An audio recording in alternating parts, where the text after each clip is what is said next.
নমস্কার, শুভ সন্ধ্যা। বসুধার কথায় আপনাদের স্বাগত। ধর্ম নিয়ে প্রচুর মতভেদ রয়েছে এবং আধুনিককালে আমরা দেখতে পাচ্ছি যে ধর্ম একটি বিশেষ হাতিয়ার মানুষের সঙ্গে মানুষের বিভেদ সৃষ্টি করার জন্য। অথচ এই ধর্মের সৃষ্টি কিন্তু হয়েছিল মানুষের সঙ্গে মানুষের সম্প্রীতির জন্য, মানুষ যাতে নিজেকে খুঁজে পায়। ধর্মের অর্থ হচ্ছে ধারণ করে থাকা। তো মানুষ যখন নিজেকে ধারণ করে থাকবে, তার আধার হিসেবে ধর্মের কিন্তু সৃষ্টি হয়েছিল। আমরা সাধারণ মানুষেরা ধর্ম নিয়ে বড্ড বেশি হানাহানি করছি, কিন্তু আমাদের প্রাণের ঠাকুর শ্রীরামকৃষ্ণ কি বলছেন কথামৃতের প্রথম পরিচ্ছেদে।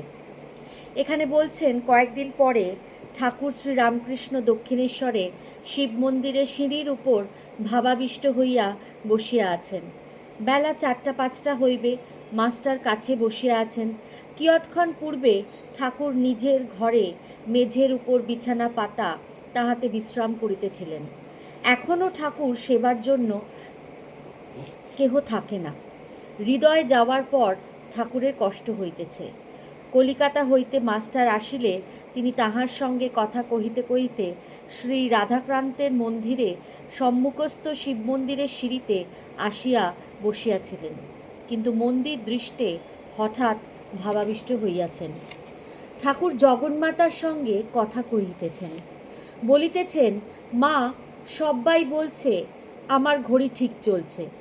মা, সব্বাই বলছে আমার ঘড়ি ঠিক চলছে। খ্রিস্টান, ব্রহ্মজ্ঞানী, হিন্দু, মুসলমান সকলেই বলে আমার ধর্ম ঠিক, কিন্তু মা, কারুর ঘড়ি তো ঠিক চলছে না।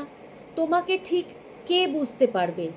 তবে ব্যাকুল হয়ে ডাকলে, তোমার কৃপা হলে সব পথ দিয়ে তোমার কাছে পৌঁছানো যায়। মা, খ্রিস্টানরা গির্জাতে তোমাকে কি করে ডাকে একবার দেখিও।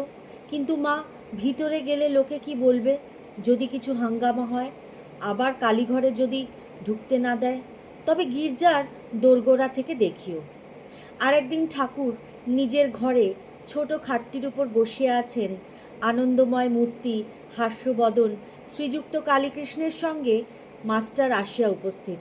কালীকৃষ্ণ জানিতেন না তাহাকে তাহার বন্ধু কোথায় লইয়া আসিতেছেন।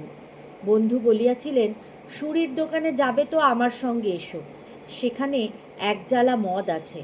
মাস্টার আসিয়া বন্ধুকে যাহা বলিয়াছিলেন প্রণামান্তর ঠাকুরকে সমস্ত নিবেদন করিলেন। ঠাকুরও হাসিতে লাগিলেন। ঠাকুর বলিলেন, ভজনানন্দ, ব্রহ্মানন্দ, এই আনন্দই সুরা, প্রেমের সুরা। মানব জীবনের উদ্দেশ্য ঈশ্বরের প্রেম, ঈশ্বরকে ভালোবাসা, ভক্তিই সার।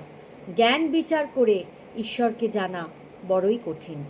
কবে ঠাকুর এই কথা বলে গেছিলেন, আর আজও আমরা ধর্মের বিরুদ্ধে, ধর্ম নিয়ে একে অপরের বিরুদ্ধে লড়াই করে যাচ্ছি।